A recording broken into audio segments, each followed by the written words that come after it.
People versus Bland by Theodore Snow Wood. The mysterious midnight visitor played an important part in this murder trial. In the course of my practice of law, I have gained considerable reputation for my ability in the solution of mysteries. But strange to say, the case which first brought me into public notice and laid the foundation for this reputation was one which caused me to lose confidence in my own powers. Although in the eyes of the public, the enigma contained therein was satisfactorily answered, the circumstances presented a riddle, the key to which I have never found. Some 10 years ago, my partner and I, young limbs of the law, occupied an office in one of those rare old buildings, innocent of such frivolities as elevators and hallmen.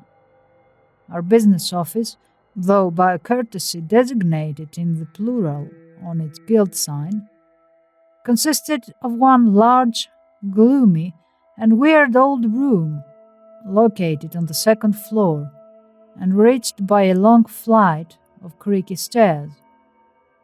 My partner was responsible for its selection. He was guided by the double theory that a certain amount of eccentricity was a valuable quality in a professional man, and that the antiquated building might shed a sort of mellowness over our own young careers. Mine has always been rather a sensitive nature, readily in sympathy with all beings, and in consequence, just as readily put out of tune by a false note in my surroundings. It is doubtless for that reason that I have found my mind serves me to the best advantage during the hours around midnight. I have at this period a mental buoyancy and a sense of freedom from outside influences that come to me at no other time. So it happened that on a summer's night a decade past, as the clock in the neighboring church boomed the hour of 12, I was seated at a table in my office, surrounded by books and deep in precedents. An unimportant case had wandered my way, and I was determined by thorough preparation and careful handling to make the smallness of the interest its least conspicuous feature.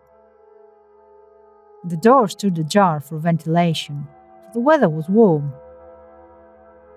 A single lamp stood at my elbow on the table, its rays scarce penetrating to the corners of the room, making grotesque shadows among the furniture, a collection of antiques as old-fashioned as the building itself. I was deeply engrossed with the decision I was reading, and why I looked up I do not know, as I had heard no sound. But I raised my eyes from the book and was somewhat startled to see a man standing directly across the table from me. A pair of keen dark eyes were set in a face of singular earnestness. The black hair above a high forehead was thinning. A small mustache surmounted a kindly mouth. Something about his appearance struck me as peculiar, yet what, for the life of me, I could not say. "Well, sir, what can I do for you?" I asked. In a voice very low, but clear and distinct, he replied, "I desire to engage your services for the defense of my brother, Egbert Bland, charged with murder." Perhaps I should have been surprised at this abrupt opening. Perhaps I should have been in doubt as to his good faith, as to his sanity even, but I was not. Why, again, I do not know. "Won't you take a chair?" I said. He made a graceful gesture of refusal. "His case will come up tomorrow," he continued. I should like you to be in the courtroom at 10:30.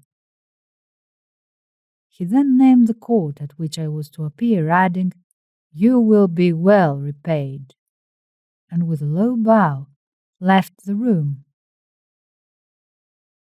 I found it impossible to continue my researches that night. I could not get my mind away from my midnight visitor. The more I considered the incident, the more astonishment I felt.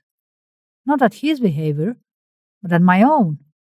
Why had I received such a commission, tendered in such a manner as though it was quite an ordinary occurrence, and without asking a single question?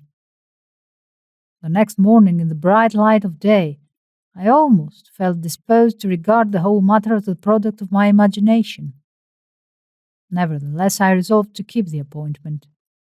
As I entered the courtroom shortly after 10 o'clock, I was astonished to see in the prisoner's dock a man whom I at once recognized as my client from his resemblance to my visitor of the night before. There were the same keen eyes, the same earnest face and sensitive mouth, but the black hair was thick and wavy, and he wore no mustache. All my previous speculations were immediately forgotten, and I was a little nettled to find that the accused man was provided with counsel and the proceedings already begun. I was pleased to note, however, that he was represented by Major Rankin, a lawyer of considerable experience with whom I had slight acquaintance.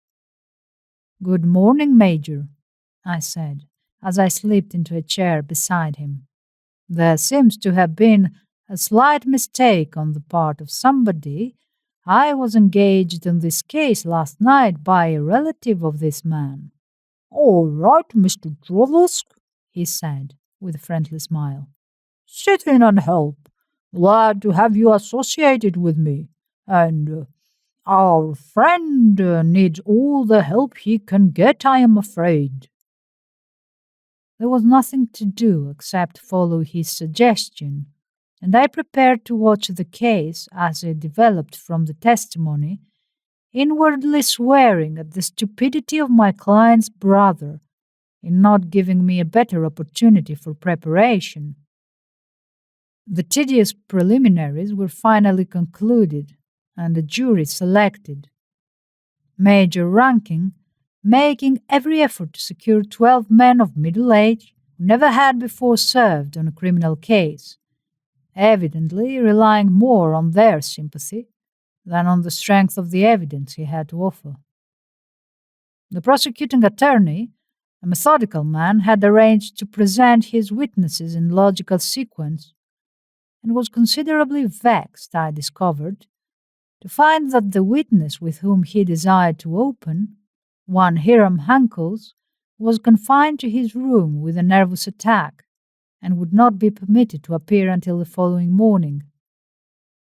The first witness called, therefore, was an employee of a firm of lawyers, who said that on June 30th, at about 4 o'clock in the afternoon, he had taken to the office of Roy Bland, the murdered man, on the 10th floor of the corporation's building, a package containing negotiable securities of considerable value, which Bland had just inherited from a distant relative, under a will drawn before the birth of Egbert Bland, the younger brother. No codicil had been found, and Egbert had no interest in the estate. "Who were in the office at the time?" the witness was asked. "Mr. Bland, his secretary, Mr. Hankles, and his brother." "Please describe the office." "The office consists of 2 rooms. The door of the outer office is directly opposite the elevator. The inner office is to the right as you enter, and is on the corner formed by the side hall which runs to the back of the building." "Have you visited this office more than once?" "Yes, several times." "How many means of entrance has it?" "2. The main door opposite the elevator and a door in the inner office leading to the side hall. There are 2 other doors, one in each room, but both are closed by the furniture placed in front of them." Are the windows accessible from the outside? No, they open at the court, and there are no fire escapes near them. Who received the securities? Mr. Roy Bland. What did he do with them? He placed them in the safe in the inner office. Did he lock the safe? Not while I was there. That is all. Major Rankin, on cross-examination, attempted to show that perfect good feeling existed between the two brothers, but the witness stated that he was in the office so short a time as not to be able to judge. The major then asked, "Could anyone enter the office without being seen from the elevator?" "Yes, through the door opening on the side hall." The witness was excused, and an elevator operator of the corporation's building took the stand. He testified that he had been running an elevator in that building for the past 3 years, that he knew all the tenants of the building, and that he was well acquainted with Roy Bland, who had occupied the same office for a number of years. Were you sufficiently acquainted with Mr. Bland to be able to identify him by his voice? Yes, I have often talked with him. Have you ever seen his brother, the defendant? Yes, he came to the building frequently to see his brother. Did he visit his brother on June 30th? Yes. Was there any unusual circumstance connected with this visit? They quarreled. The two brothers? How do you know? I heard them. I stopped at the 10th floor going up, and I heard angry voices which I recognized as that of Mr. Bland and his brother. What were they saying? I could not distinguish the words. I only know that they were speaking loudly and angrily. On the trip down, Mr. Egbert Bland, the defendant. Yes, the gentleman there. He came out as I reached the 10th floor and slammed the door behind him and got in my car. Did he seem excited? Yes. What time was this? About 4:30, I think. People were beginning to go home. When did Mr. Hunkles leave the office? At 5:05. How do you know the exact time? He usually leaves just at 5. I remember noticing the clock downstairs and kidding him about quitting so early. Did he return? I don't think so. I didn't see him. Can anyone reach the 10th floor from the street without passing the elevator? No, the elevators are between the door and the stairways on the main floor. Until what time does the starter remain in the hall on the main floor? About 6 o'clock. Nearly all the tenants are out of the building by then. When do the elevator men quit? All but one quit at 6. He stays until 7. What happens then? The night watchman comes on and locks the front door. He runs the elevator for anybody that wants to go up or down at night. Who was on duty between 6 and 7 on June 30th? I was. Did the defendant return to the building that day? Yes.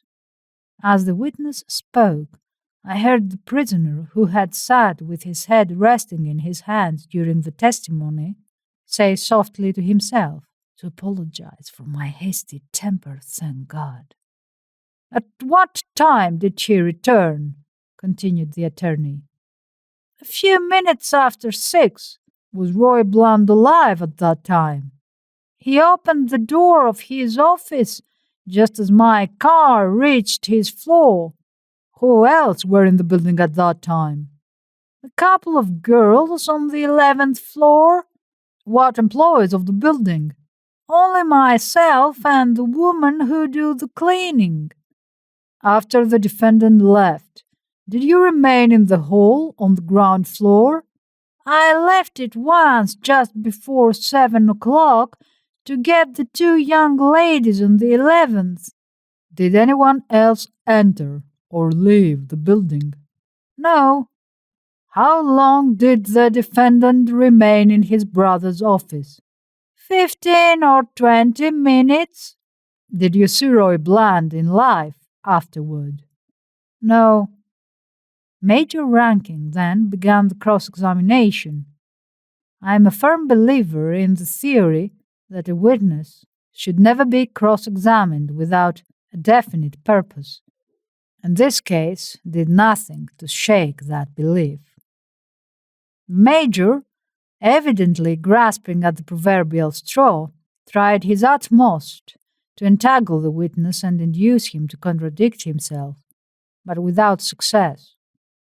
He stood the grueling patiently, and even seemed to wish he could say something favorable, all of which merely served to strengthen his testimony and leave an impression on the jury that was very bad for the prisoner. Mrs. Moore, the woman who cleaned the offices on that floor, was then called to the stand. She stated that at about 7:30 she opened the door with a master key.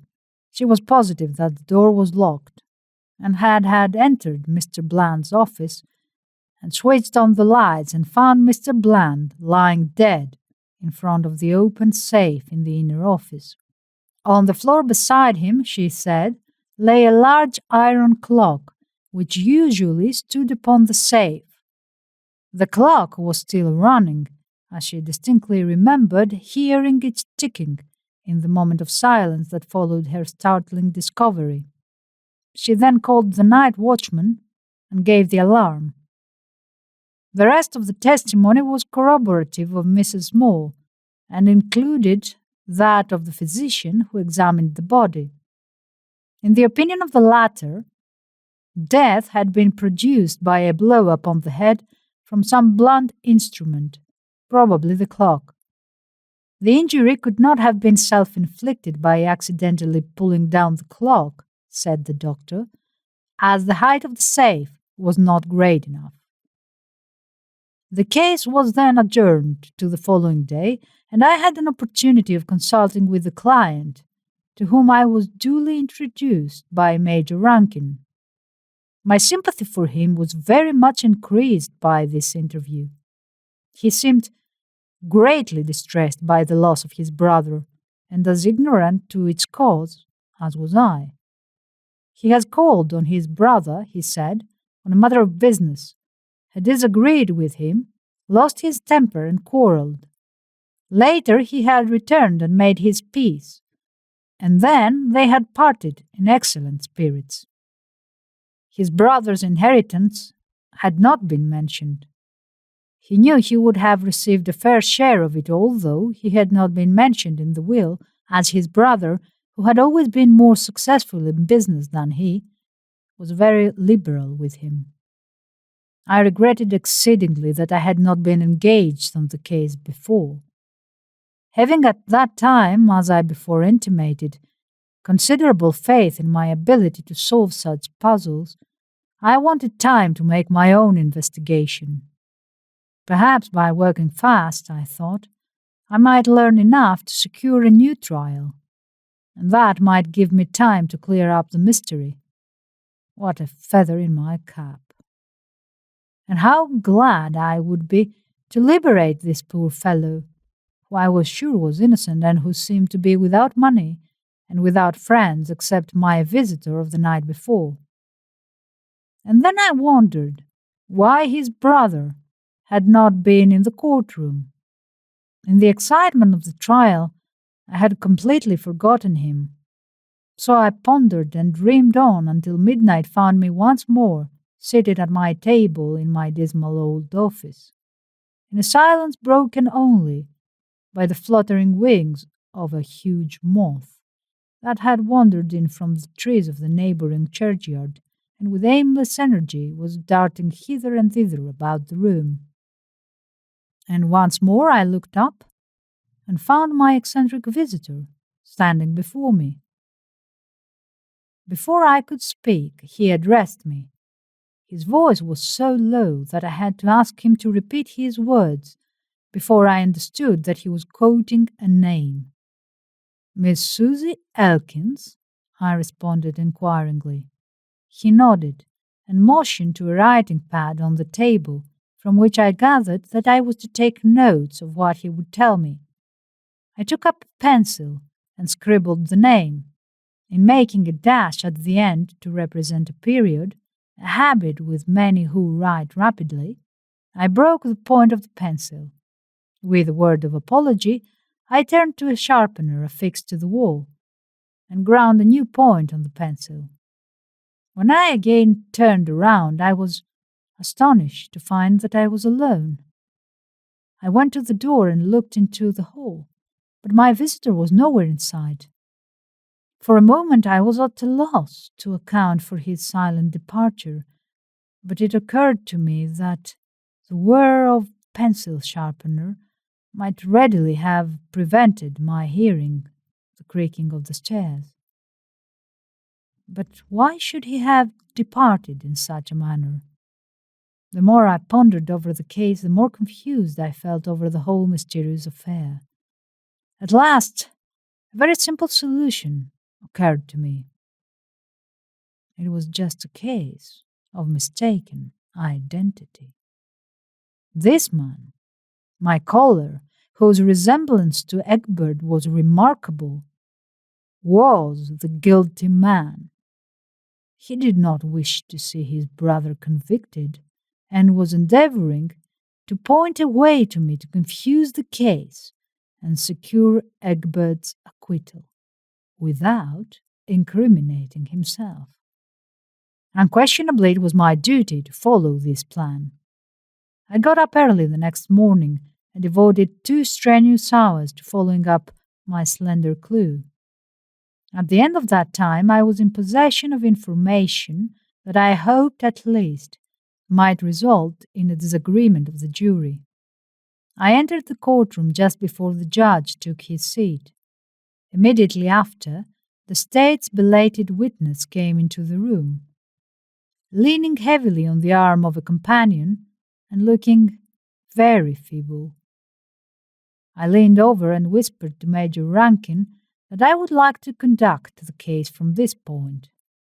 He graciously consented, thinking perhaps that I merely wanted to do something to show my connection with the case. The witness was sworn, and the direct examination began. "What is your name?" He cleared his throat and answered weakly, "Hiram Hunkles." "Your occupation?" "I was secretary to Mr. Roy Bland." "Were you in the office of Mr. Bland on June 30th? "I was." "State whether or not Mr. Bland received a package on that afternoon." "He did." "What was in it?" "Negotiable securities." "Did you see them?" "I did. Mr. Bland examined them in my presence." "What did he do with them?" "Put them in the safe." "Are you sure?" "Absolutely." "Did he lock the safe?" "No." "What time did you leave?" "A little before 5. What was Mr. Bland's custom about leaving the office for the day? He usually remained a little while after 5 to read and sign the day's letters." Who were present when the securities were received? "Only his brother, Egbert Bland." A little louder, please. The jury can't hear you. The witness repeated his statement. Did Egbert Bland see the securities? "Yes." Did he see them put away? "Yes." What was the attitude of the 2 brothers toward one another? "They quarreled violently." Before or after the package had been received?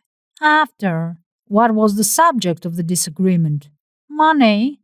Egbert Bland wanted my employer to furnish him with money to prosecute some scheme of his and was refused. Mr. Roy Bland said no man with any sense would undertake such a thing, and Egbert got mad. They exchanged several harsh remarks, and Egbert left, slamming the door." What time was this? "About 4:30. How long did you remain?" About 20 minutes. Did you leave Mr. Bland in the office? Yes. Was the safe locked? No. Were the securities then in the safe? They were. When did you return to the office? About 9 that evening. Why? I was sent for and informed that Mr. Bland had been found dead in the office. Were the securities in the safe when you returned? No. Did you search the office? Yes. Unsuccessfully? Unsuccessfully. The witness was then yielded to us. At a sign from me, Major Rankin said, "No questions." The state rested, and I called my lone witness to the stand. A bright-faced young woman of 25 or thereabouts took the oath and announced her name was Susie Watson. "Mrs. Watson," I asked, "were you in the corporation's building on the 30th of June last?" I was. In what connection? I was clerk in the office of the World Realty Company on the 11th floor. Have you been there since? No, I left my position to get married. I haven't been in the building since. Were you acquainted with the occupants of Mr. Bland's office? Only with Mr. Hankles. He was a tenant of one of the World Company's houses. When did you learn of the death of Mr. Bland? Today. How long have you been employed in that building? 5 years. Between 6 and 7 o'clock, is it possible for anyone to enter or leave the building without being seen by the elevator man? Oh, yes. When the one elevator running goes up, they could use the stairs without being seen, because usually there is no one in the hall then. What time did you leave the building on June 30th? I left the office at 7:15. It was my last day there and I stayed late to finish up some work. How did you fix the time? My sister, Jenny Elkins, had called for me. I remember that her watch had stopped and she set it by mine just as we rang for the elevator. Did you descend at once? No. When the car came to our floor, the scrub woman called down from the 12th floor that she couldn't unlock a door. The man asked us to wait a minute and went up and opened it. How long did it take him? Quite a while, perhaps 10 minutes. What did you do while you were waiting? I went over to the stairway and leaned on the railing. What did you see there? I saw Mr. Hankles walking down from the 10th floor. What was his appearance? The question was never answered, for just then Hankles gave a gasp and slid from his chair. Several men sprang forward and lifted him to a table. A physician among the spectators tendered his services. Hankles revived sufficiently to admit taking the securities. He had been surprised by Bland, who he thought had left the building. Bland had attacked him, and in defending himself, Hankles had struck him with the clock. With almost his last breath, he named the location of the valuables. The jury rendered its verdict without leaving the room, and Egbert Bland went forth into the sunlight, a free man. In company with Major Rankin and myself, he went to the American Trust Company, and there, in a safe deposit box, he found the missing securities. "Mr. Trollosk," he said, "I don't know how you learned what you did, nor even why you so fortunately came to my assistance, but I am happy to say that now I am able to recompense both Major Rankin and yourself, as I have no one to divide my little fortune with." Astounded, I asked, "But what about your other brother?" He turned a puzzled face toward me. "My other brother?" he repeated. "I never had but one brother." Pride, affection, and grief well plainly visible in his expressive face as he opened his watch and handed it to me. The portrait contained in the case I instantly identified as that of my midnight visitor.